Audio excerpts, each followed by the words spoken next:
The rain had stopped only a few minutes ago, leaving small puddles shining like mirrors across the courtyard. A boy stood there, holding a thin folder against his chest. His shoes were worn and his fingers kept tightening around the papers inside as if he was afraid they might fly away. The building in front of him looked huge, tall doors, glass windows, and a golden sign that read National Conservatory of Music. He stared at it for a long moment before taking a deep breath and walking in. The hallway smelled of polish and old wood. His shoes made soft squeaks on the clean floor as he moved toward the reception desk. The lady sitting there was kind-looking, though a little surprised to see him. Most students who came for auditions wore suits or dresses, but this boy's clothes looked faded from many washes. Still, his eyes were bright, full of something that didn't match the nervousness in his hands. "Are you here for the auditions?" she asked gently. He nodded and handed her a folded paper. His voice was soft when he spoke. "Yes, ma'am." She looked at the paper, then at him again. "You'll be in room 7. The director and judges are already there." She pointed down the hall. "Good luck, dear." He thanked her and started walking. As he moved, he passed groups of students chatting excitedly. Some were warming up their voices. Others carried violins and flutes. Everyone seemed to belong there, everyone except him. He could feel their eyes following him for a moment, wondering who this quiet boy was, but he didn't look back. He just kept his hand tight on that folder, the only thing he brought with him. When he reached room 7, he stopped outside the door. He could hear faint music from inside. A piano, sharp and precise, played by someone who clearly had years of lessons. His heart began to race. What if they laughed at him? What if they told him to leave before he even started? He looked down at his shoes again and whispered to himself, "You came this far. Don't stop now." He pushed the door open slowly. The room was bright with a large piano sitting in the center. 4 people sat behind a long table, papers and pens spread in front of them. One of them, an older man with silver hair and a neat suit, looked up first. His name was Director Hanley, known for his sharp tongue and strict judgment. He was respected but also feared by students. Next to him sat 3 judges, 2 women and another man, all with serious faces. The boy stepped forward quietly. "Good morning," he said. His voice trembled a little. The director nodded, but his tone was distant. "Name?" "Eli," the boy replied. "Eli Thompson." The director glanced at the list. "I don't see your teacher's name here." "Which studio are you from?" Eli hesitated. "I don't have a teacher." That made all 4 judges look up. One of them raised an eyebrow. "You're self-taught?" Eli nodded again. "Yes, sir." The director leaned back in his chair and crossed his arms. "Interesting," he said, though his tone suggested the opposite. "And what piece will you be playing for us today?" Eli swallowed. "It's something I wrote myself." The room went still for a moment. The youngest judge stifled a laugh. "You composed it yourself?" she asked. "How old are you?" 13, he answered. The director chuckled softly. 13, no teacher, and an original piece, he said, almost amused. Then he turned to the others and whispered something that made them smile. "Well," he said aloud, "if he really plays the piano, I'll kneel right here." A few soft laughs broke out around the table. Eli heard them, but he didn't respond. He just walked toward the piano. His hands trembled slightly as he set his folder on the music stand. The piano looked too big for him, polished toe shine with keys that reflected the ceiling lights. He ran his fingers across them once, the way you might greet an old friend you haven't seen in a while. When he sat down, the director sighed. "Go ahead then," he said. Eli took a deep breath. For a moment he didn't play. He closed his eyes instead. The room waited. Outside, someone was laughing in the hallway. A door closed somewhere down the corridor. Then finally, Eli's hands began to move. The first note was soft, barely more than a whisper, but it carried across the room with strange power. Then came another and another. The melody was simple at first, slow and careful, but there was something different about it. Each note seemed to have its own story, like words from a language only he knew. The judges stopped moving their pens. The laughter disappeared. Eli didn't look at them. He wasn't even thinking about the room anymore. He was thinking of home, the small wooden house on the edge of town where the roof leaked during storms. He remembered the sound of rain hitting the tin roof, the rhythm it made when the wind blew. That rhythm had always stayed with him. It became his music. When his mother worked late, He would sit near the window and try to copy that sound on an old keyboard that barely worked. It was where this song was born, from nights like those. Now, sitting at the grand piano, that same sound filled the air again, but bigger, fuller, like the rain had found its voice. His fingers moved faster, then slower, telling the story of all those nights, the cold, the quiet, the hope that maybe one day someone would listen. His shoulders relaxed as he played. The fear was gone. All that was left was the music. The director leaned forward. The lines on his forehead softened. He didn't speak. None of them did. It was as if the room itself was holding its breath. Even the hum of the air conditioner felt quieter. The melody rose higher, building into a wave of sound, then fell again, gentle as a sigh. By the time the last note faded, the air felt heavy, like it didn't want to let go. Eli lifted his hands off the keys and sat still. He didn't look up. He thought maybe he had played too long or made a mistake somewhere. But no one said anything. The silence stretched until it became almost uncomfortable. Finally, the director spoke, his voice quieter than before. "How long have you been playing?" Eli thought for a moment. "Since I was 6, he said. But I only got a real piano last year. Before that, I just used a small keyboard." The director nodded slowly, eyes still on the piano. "And you wrote that piece yourself?" "Yes, sir. What do you call it?" asked one of the women softly. Eli hesitated. "The Roof and the Rain," he said finally. The director let out a slow breath. He leaned back in his chair and looked at the other judges, who still seemed unsure what to say. "Well," he murmured, "I may have spoken too soon." Then to Eli he added, "Thank you. You may wait outside." Eli stood, gathered his folder, and gave a small bow. "Thank you for listening," he said, his voice steady now. As he walked toward the door, he could feel their eyes still on him. He didn't know if it was a good sign or a bad one, but for the first time since he arrived, he felt a quiet sense of peace. Whatever happened, he had played. That was enough. When he stepped back into the hallway, the air felt lighter. Students were still waiting for their turns, talking in nervous whispers. No one paid him much attention. He sat on a bench near the window, watching the rain begin to fall again outside. The sound reminded him of the song he'd just played, the one that had carried his heart across that room. Maybe, he thought, someone had heard it the way he meant it to be heard. Inside room 7, the judges were still silent. The youngest one spoke first. "He's rough," she said finally. "But That was something. Director Hanley didn't respond right away. He was staring at the piano, his fingers tapping lightly on the table. When he finally spoke, his voice was almost a whisper. "If he plays the piano," he repeated, "I'll kneel right here." He looked down at his hands and smiled faintly. "And I just might." Outside, Eli looked up at the gray sky and smiled too. The rain was falling harder now, tapping on the windows, soft and steady, like applause only he could hear. The hallway outside the audition room felt colder now, even though the air was still the same. Eli sat on the wooden bench, hands folded in his lap, waiting for someone to call his name again. Every now and then, a new student went into room 7, carrying a violin or clutching sheet music, their faces filled with hope and worry. Each time the door opened, he could hear faint pieces of music float out, some good, some shaky, all of them making him wonder if his turn had been enough. He looked down at his fingers, the small cuts near his nails, the faint line of pencil marks still there from where he'd written notes on his old keyboard. He remembered his mother's voice that morning, soft but firm as she tied the string around his folder. "Play from your heart," she had said. "That's all anyone can do." She didn't have fancy words, but her faith in him had been steady, stronger than his own at times. Across the hallway, a group of older students were whispering. One of them glanced at Eli and then said something that made the others laugh quietly. He didn't catch the words, but he understood the tone. He'd heard it before. At school, at small-town fairs, anywhere people didn't believe someone like him could really play. But he didn't react. He just looked back at his shoes and thought about the piano, the way the keys had felt under his hands, smooth, cool, like they were listening to him too. A few minutes later, the door opened again. The lady from the front desk came down the hall and smiled when she saw him. "They'd like to see you again," she said. Eli's heart skipped a beat.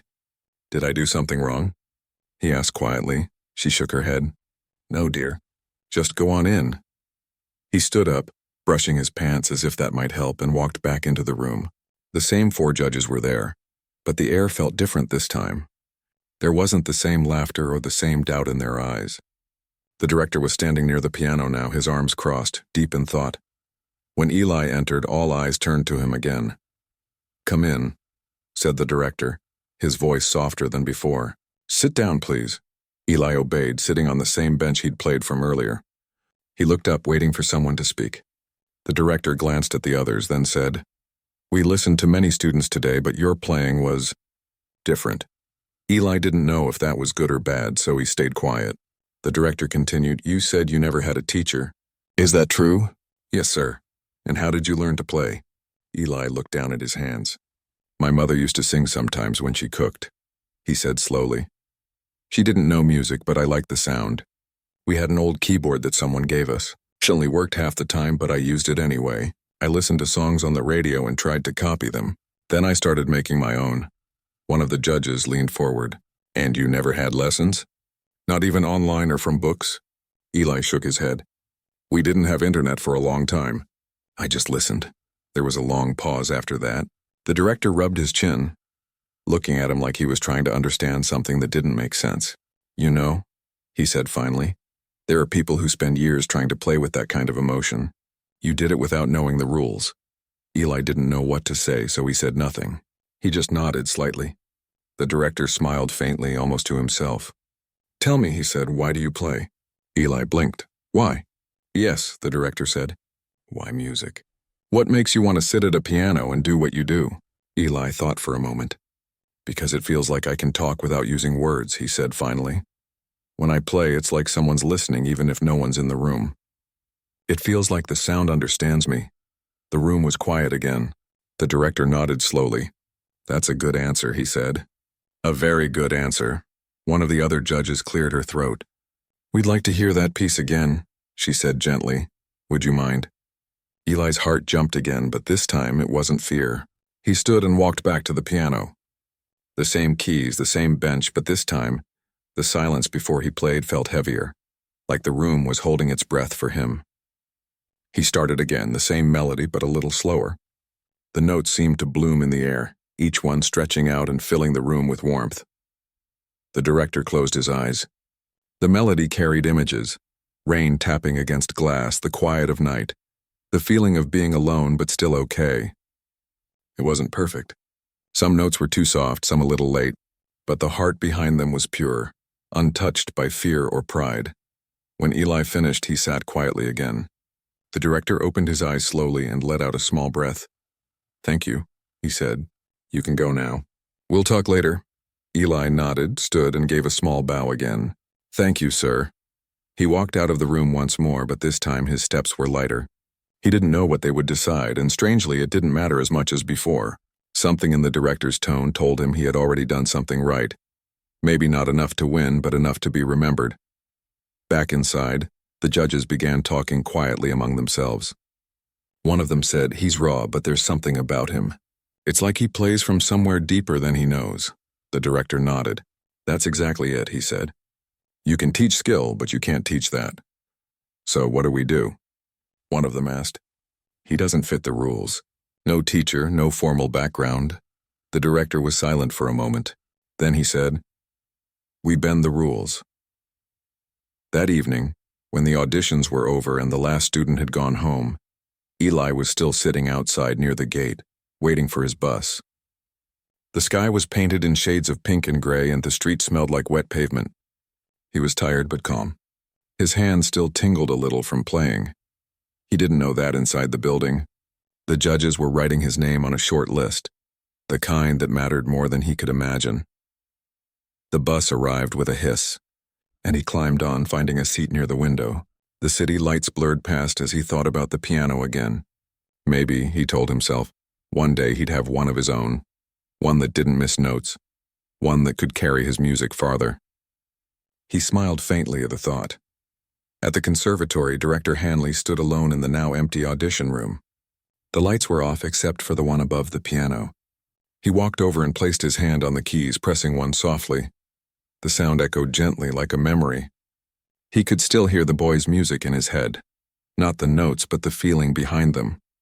It reminded him of why he had loved music once before rules and paperwork had made it just a job. He chuckled quietly to himself. "If he plays the piano, I'll kneel right here," he repeated under his breath. "Well, boy, maybe you made me want to." He looked toward the door where Eli had stood earlier, then turned back to the piano. For the first time in years, he sat down and played a few notes of his own, slow, uncertain, but full of something that had been missing for a long time. Outside, the rain started again, tapping softly on the windows, and somewhere on that bus heading back to a quiet town, Eli closed his eyes and listened, smiling to himself as if the sky was playing along with him. The sun was barely up when Eli woke the next morning. His small room was still dim, the thin curtain moving gently with the morning breeze. He sat up slowly, rubbing his eyes, still half lost in the dream that had followed him through the night. The sound of a piano echoing in a big, empty room. For a moment he wasn't sure if it had been a dream or a memory. Then he remembered the day before, the audition, the music, and the way the director had looked at him when he finished playing. It all came rushing back. He smiled faintly, though his chest felt heavy with waiting. Today they were supposed to announce their results. He didn't know if he should hope or try not to. Hope, he'd learned, could be a quiet kind of pain when it didn't go your way. Still, a small part of him couldn't stop imagining what it would feel like to walk through those big doors again. Not as an outsider, but as someone who belonged there. His mother was already up, standing by the stove. The smell of toast filled the air. When she saw him, she smiled, tired but warm. "You're awake early," she said. "I couldn't sleep much," he admitted. She didn't need to ask why. "You did your best," she said simply, turning a piece of bread in the pan. "Whatever happens, that doesn't change." He nodded and sat down at the table. They ate quietly for a while, listening to the sound of the street outside. A few early buses, someone calling to their dog, the city waking up. When breakfast was done, Eli picked up his small bag and the folder that had become his good luck charm. "I'll go check the results," he said softly. His mother looked at him for a long moment, then reached out and touched his shoulder. "No matter what the paper says," she said, "remember you already played for them. That's more than most ever do." He smiled and nodded. "I know." The bus ride felt longer than usual. Every stop seemed to take forever. He sat near the window watching the streets roll by, his heart thudding each time the conservatory's tall spire came into view. When Heffenly arrived, a small crowd had already gathered near the notice board by the entrance. He could hear snippets of excitement, disappointment, laughter, all the sounds of dreams meeting reality. He stood a few steps back at first, afraid to look. Then slowly he walked closer. The list was pinned neatly under glass, names typed in rows. His eyes moved line by line, his breath catching with each one. And then he saw it, his own name, small and almost hidden near the bottom, but there all the same. For a moment, he just stared. Then his mouth curved into a smile so wide it made his cheeks ache. He wasn't first. He wasn't even near the top. But he was there. Chosen. Accepted. A wave of warmth filled his chest. He wanted to laugh, to shout, to run home and tell his mother. But instead he just stood there quietly, letting the moment sink in. Someone tapped his shoulder. He turned to see the receptionist from the day before. "Congratulations," she said kindly. "The director asked to see you after you've checked the list." "He's in his office." Eli blinked in surprise. "He wants to see me?" She nodded. "Yes. Go straight down the hall, second door on the right."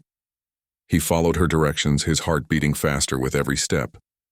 When he reached the door, he hesitated before knocking. Inside, he could hear faint music, a piano again, soft and thoughtful. He knocked gently and the sound stopped. "Come in," a voice said. He opened the door slowly. The office was large but simple.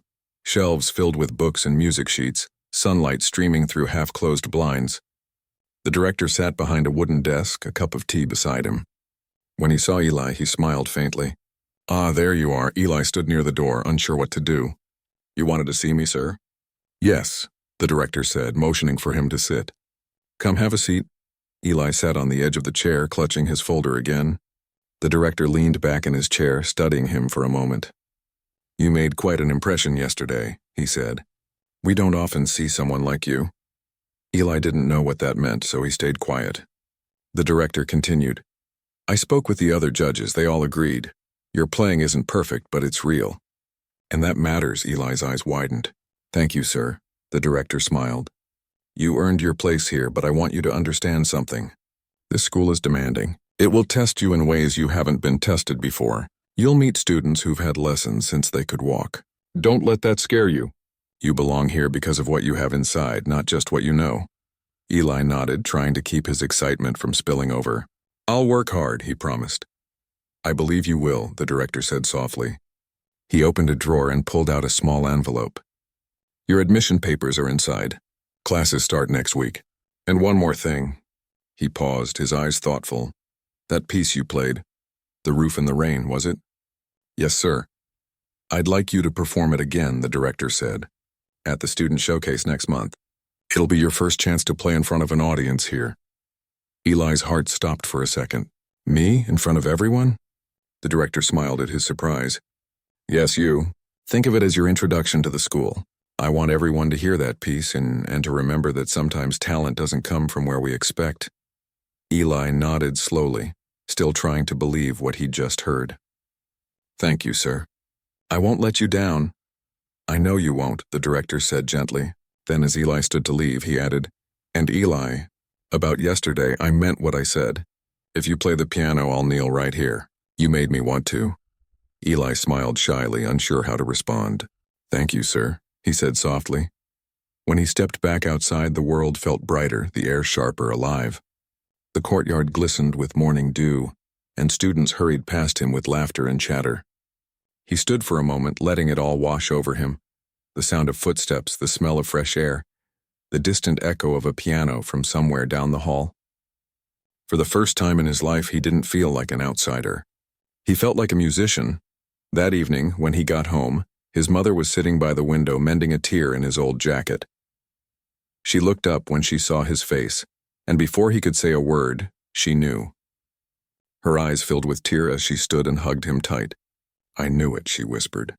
I knew they'd hear you. He laughed softly, hugging her back. I did it, Mom. I got in. They spent the evening talking about everything. The audition, the director, the showcase next month. His mother listened to every word as if it were music itself. When he told her about the director's words, she smiled.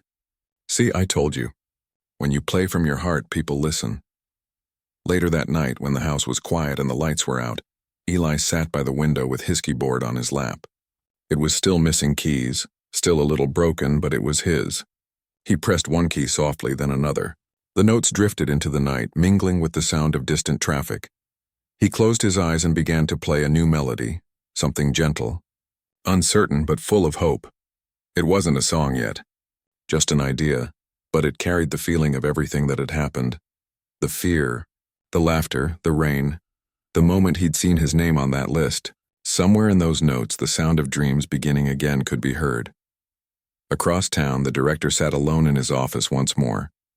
He had stayed late, reviewing the finalists and paperwork, but his thoughts kept drifting back to that boy, to the way he had played as if the world outside didn't exist.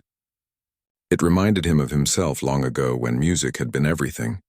He smiled, a rare, genuine smile, and whispered to the empty room, Maybe he'll remind all of us why we started. Outside, the city lights flickered and the faint sound of rain began again, and somewhere between those falling drops and the soft hum of a distant piano, a new story was quietly finding its way into the world, one note at a time. The first day of class at the conservatory felt like stepping into another world. The tall halls echoed with music, violins tuning, voices singing scales, pianos humming from behind closed doors. Eli stood near the entrance, clutching his small bag, his heart pounding so loud he could almost hear it. Everyone around him seemed to move with purpose. They knew where to go, what to do, who to talk to. He, on the other hand, felt like a small note lost in a symphony. He checked his paper again. Piano Studio B, 9 a.m. The letters looked official, printed in neat black ink, but his hand still shook a little as he folded it back into his pocket. He followed the signs down the hall until he found the door marked Studio B. Inside, several students were already seated at their pianos. Some were talking, others were practicing quietly. Their fingers moved with confidence and ease, and for a second, Eli wondered if he belonged there after all. The teacher walked in a few minutes later. a tall woman with kind eyes and silver earrings that caught the light.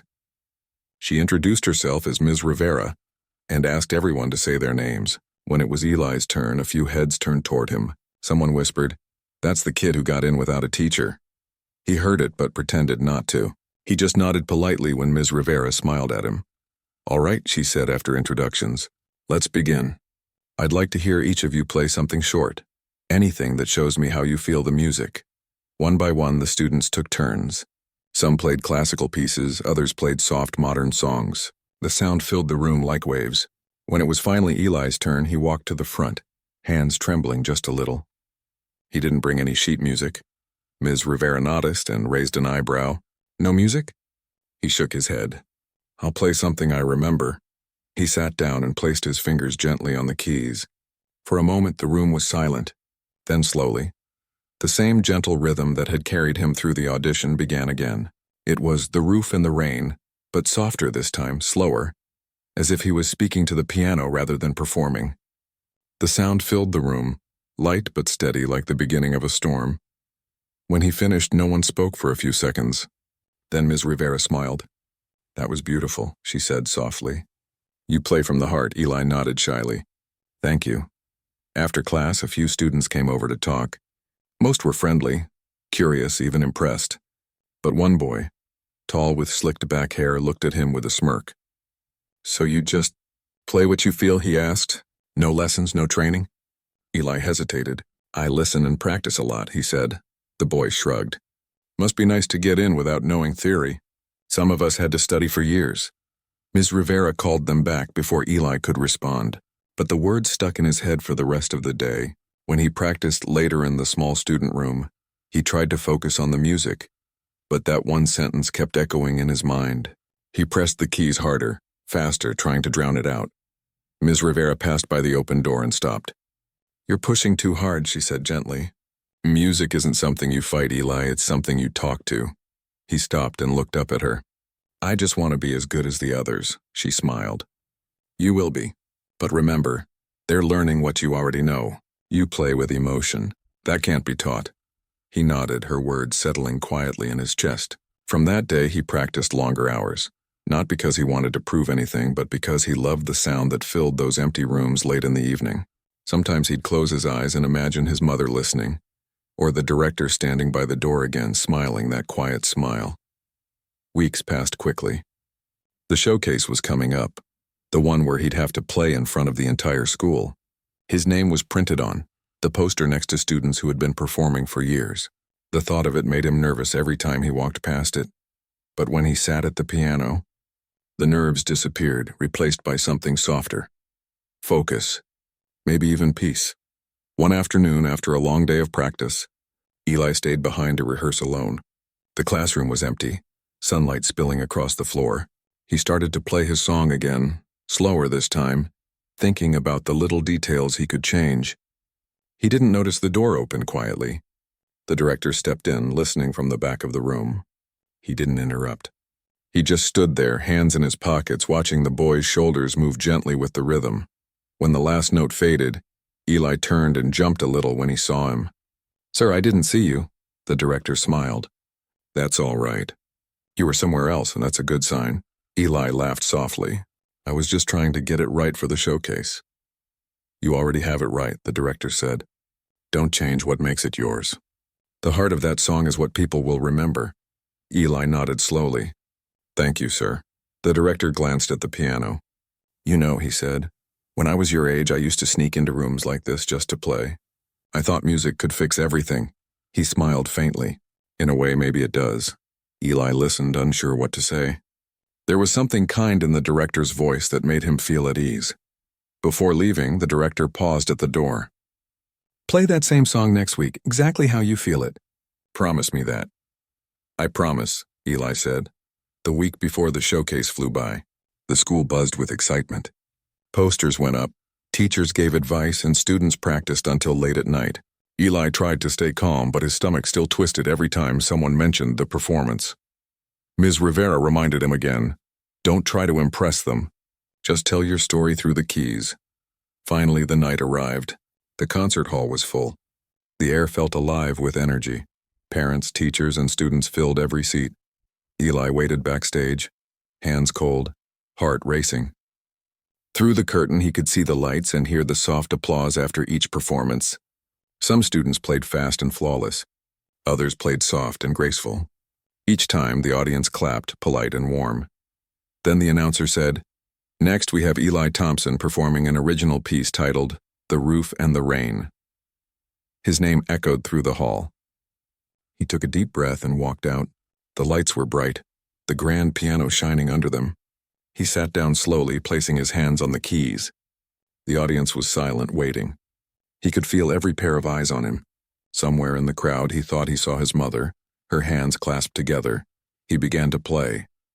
The first note sounded like a whisper, then grew into a soft rhythm like falling rain. The hall seemed to shrink around him until it was just him and the piano.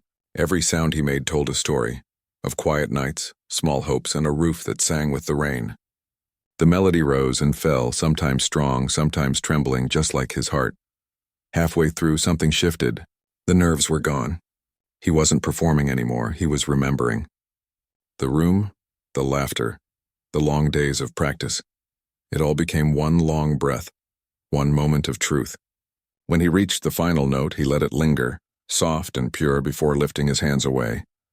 Silence filled the hall. For a moment, no one moved. Then slowly the applause began, gentle at first, then louder until it filled the room like thunder. Eli looked up, his eyes wide, not quite believing it. Ms. Rivera was clapping. The director was standing near the back, applauding too, a proud smile on his face. Eli stood, bowed slightly, and walked off the stage. His legs trembled, but his heart felt light. Backstage, Ms. Rivera hugged him. "That was beautiful," she said. "You didn't just play, you spoke." "Thank you," he whispered. When he looked back one last time, the director was still by the door watching him. Their eyes met, and the director gave him a small nod, the kind of nod that said everything without words. That night, as Eli walked home under a sky full of stars, he felt different. Lighter. The rain had stopped hours ago, but he could still hear it in his mind, tapping softly, keeping time with his steps. For the first time, he understood what the director had meant.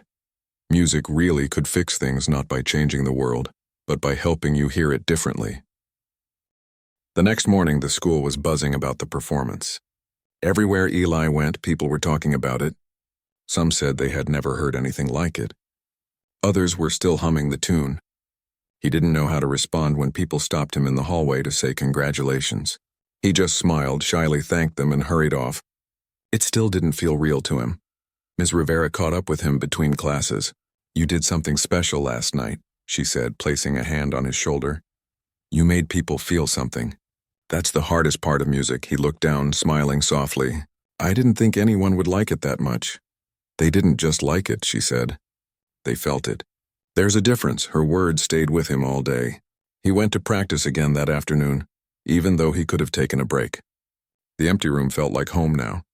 The quiet hum of the piano, the dust floating in sunlight, the faint echo of his notes bouncing off the walls. He played softly, not for an audience this time, but just for himself. It was the only way he knew how to think. Later that week, the director called him into his office. The space was lined with framed photos, concerts, awards, smiling students. Eli stood quietly while the director finished writing something on his notepad. Finally, the director looked up. "You've had quite a week," he said. "How are you feeling?" Eli shrugged. "I'm happy, just a little overwhelmed, I guess." The director smiled.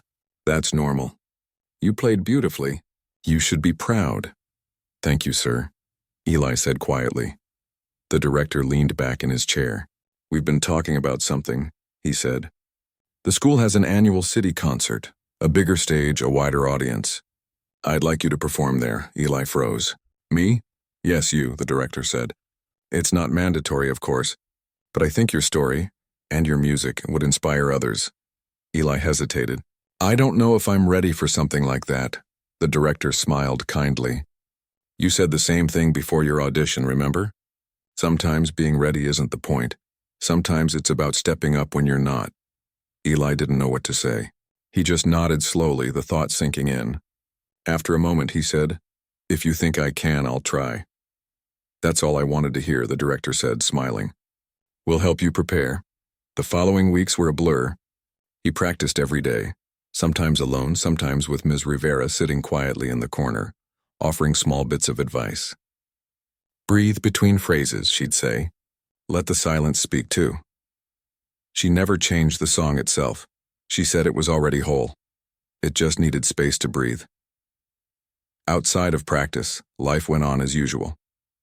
Students hurried to class, laughter filled the cafeteria, and music echoed down the halls. But something inside Eli had changed. He didn't walk with his head down anymore. He greeted people. He smiled more often. It wasn't confidence exactly, it was peace. One evening, he stayed late again. The room was quiet except for the hum of the heater.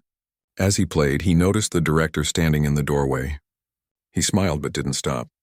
When he finished, the director said, "You've grown." Eli looked up, puzzled. "How do you mean?" "You're playing," the director said.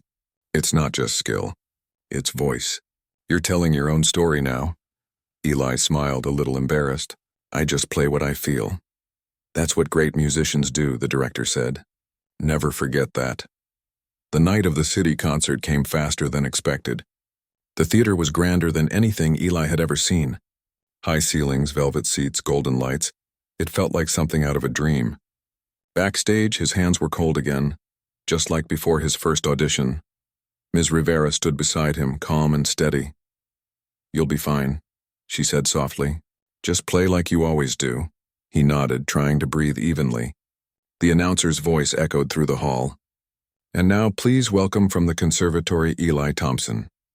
The applause was polite as he walked out. The grand piano waited at the center of the stage, gleaming under the lights. He took a deep breath, sat down and closed his eyes for a moment.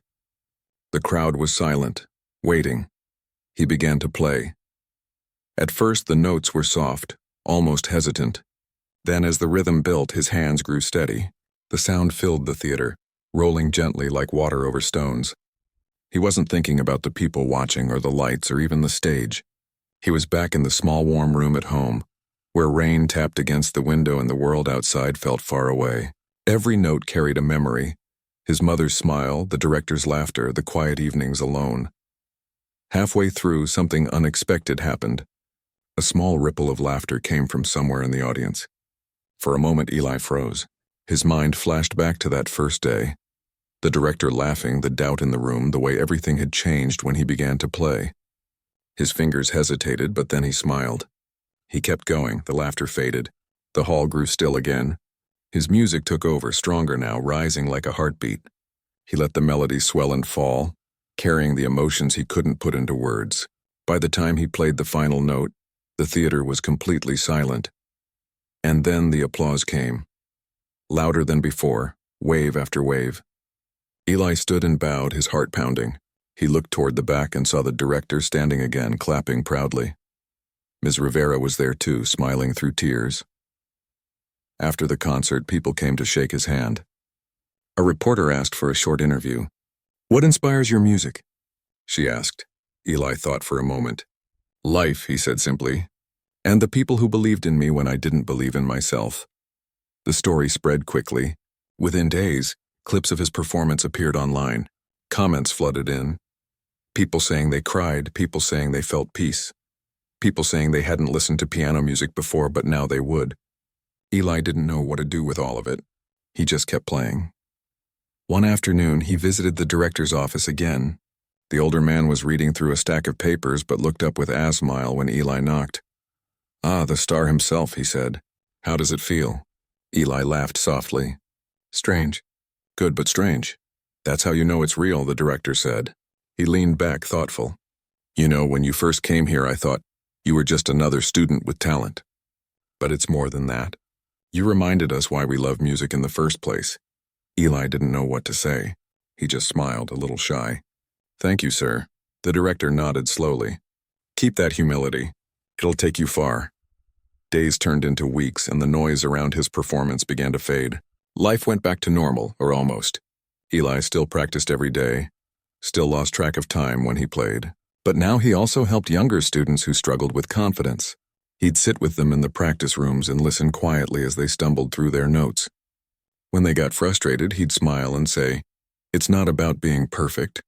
It's about saying what you feel." Sometimes, after everyone had gone home, he'd play one last song before leaving. He never chose the same one twice. It depended on the day, on how he felt.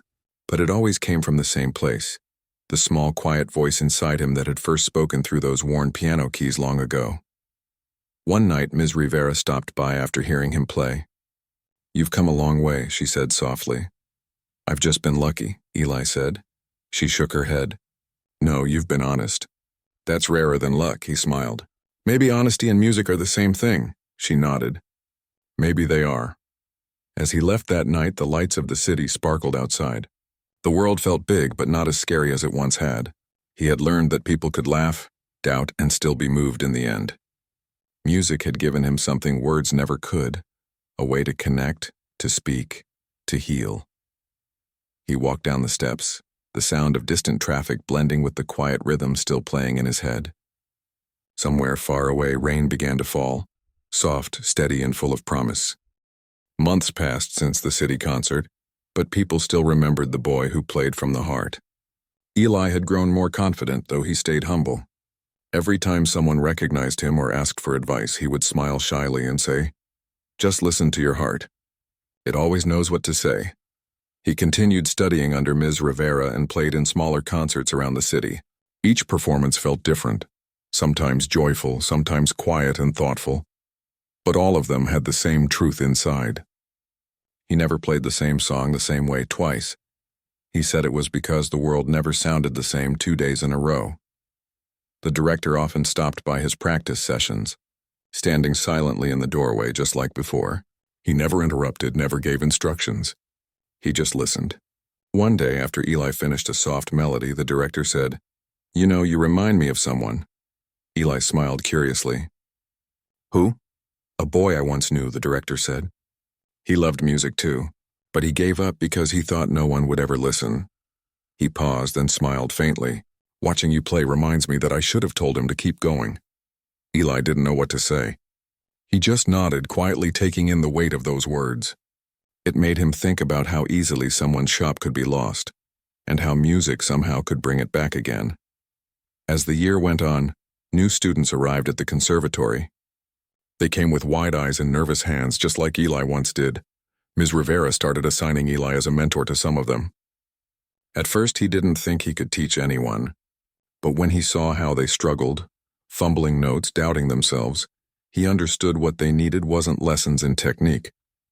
They needed someone to remind them that mistakes weren't failures. They were just part of finding your sound. He often told them stories about his early days. He told them about the audition, about the laughter, and about how everything changed when the music began. Some of them didn't believe him at first. "Really?" one girl asked. The director laughed. Eli smiled softly. "Yes," he said. But he also listened, and that's what mattered. His honesty made them laugh, but it also made them feel seen. Slowly, the young students began to trust themselves more. They stopped hiding their mistakes and started playing with heart instead of fear. Ms. Rivera often watched from the doorway, proud but quiet, knowing her student had become a teacher without even realizing it. One afternoon, as the sun painted the practice rooms gold, the director called Eli into his office again. He looked a little tired, but his smile was warm as always. "Sit down," he said. "I have some news." Eli sat carefully. "Good news or bad?" "Depends how you see it," the director said. "There's a new scholarship, one that allows students to study abroad for a year. It's a rare opportunity. I'd like to nominate you." Eli blinked. "Me, but there are other students who've been here longer." The director nodded. "True, but this isn't about time. It's about impact. You've done something few others have done. You've reminded people why music matters." Eli was quiet for a moment. He felt both honored and nervous. "That sounds amazing," he said softly, "but that's far away." The director chuckled. "Yes, it is. But music has no borders. Think of it as another stage, another chapter." He handed Eli the application forms. The pages looked serious and official, filled with boxes and signatures. But beneath them, Eli could almost hear a melody forming, a new adventure waiting to begin. That night, he went to the music room and sat at the piano long after everyone else had gone home. The room was silent except for the faint hum of the lights. He touched the keys lightly, thinking of everything that had brought him here. The small living room at home, his mother's proud smile, Ms. Rivera's patient voice, the director's laughter that day. Every note of his journey echoed through his fingers. He didn't play anything he knew. He just let his hands move. The song that came out wasn't planned, but it felt true, soft at first, then full of life. It sounded like a goodbye and a beginning all at once. When he finished, he sat there quietly, smiling to himself. He knew what he wanted to do. The next morning, he turned in the scholarship forms. The director grinned when he saw them. "Good choice," he said. "I had a feeling you'd say yes." The waiting period was long. Weeks turned into a month. Life went on as usual. Classes, performances, small concerts. But beneath it all, a quiet hope grew. Then one afternoon, Ms. Rivera rushed into the classroom holding an envelope. "Eli," she called. "It's here," he froze. "The letter?" She nodded, smiling wide. "Open it." His hand shook slightly as he tore it open. His eyes scanned the words once, then twice. Accepted. He read it again, just to be sure. A laugh escaped his throat, light and disbelieving. "I got it," he whispered. "I really got it." Ms. Rivera hugged him, tears in her eyes. "You deserve it," she said. "Every bit of it." When the director heard the news, he smiled, though there was a softness in his eyes that looked almost like sadness. "I'm proud of you," he said quietly, "but I'll miss hearing your music in these halls." Eli smiled back. "I'll miss it too. But I'll come back." "I know you will," the director said. "You always keep your promises." The day of his departure arrived on a bright morning. Students gathered to say goodbye, some laughing, some holding back tears. Ms. Rivera handed him a small notebook. "For your ideas," she said. "Write them down before they turn into songs." He grinned. "Thank you.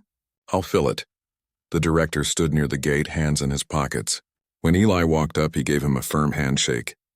"Do you remember the first thing I said to you?" he asked. Eli laughed softly. "You said if he plays the piano, I'll kneel right here." The director chuckled. "Yes, and you made me want to." He looked at the boy for a long moment. "Don't ever lose that sound, Eli. It's not the piano that moves people. It's the heart behind it." Eli nodded, his throat tight.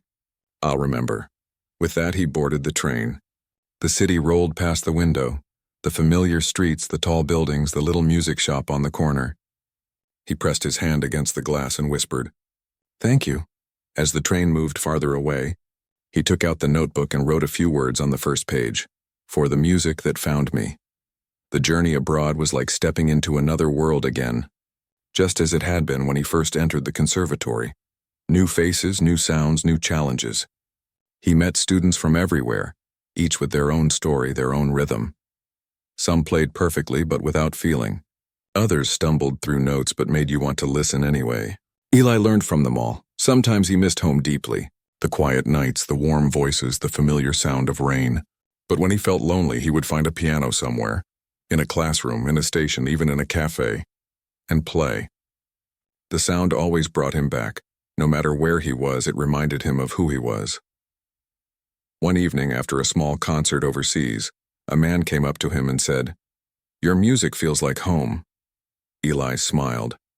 That's all I ever wanted it to feel like. Years later, when he returned home, the conservatory had changed. New students, new teachers, but the spirit was the same. He walked through the halls, listening to the familiar sound of practice and laughter. Ms. Rivera was older now, but her smile was the same. The director's office door was closed, but a photo of him hung in the hallway. The same kind smile frozen in time. Eli stood there for a long moment, remembering everything. Then he walked into the empty classroom and sat down at the piano. The keys were worn, the same ones he had played years ago. He placed his hands on them and began to play. The notes floated softly through the air, warm and full of memory. It was the roof and the rain again, older now, deeper, but still the same song that had started it all. Outside, the sky began to darken. Raindrops tapped gently on the windows. Eli smiled to himself, eyes closed, letting the sound blend with his music. Somewhere deep inside, he felt the laughter from years ago, the disbelief, the challenge, and then the quiet wonder that had followed when the music began. It all came full circle. And as the rain fell harder, Eli played on, each note a thank you, for the director who believed in him, the teacher who guided him, and the world that finally listened.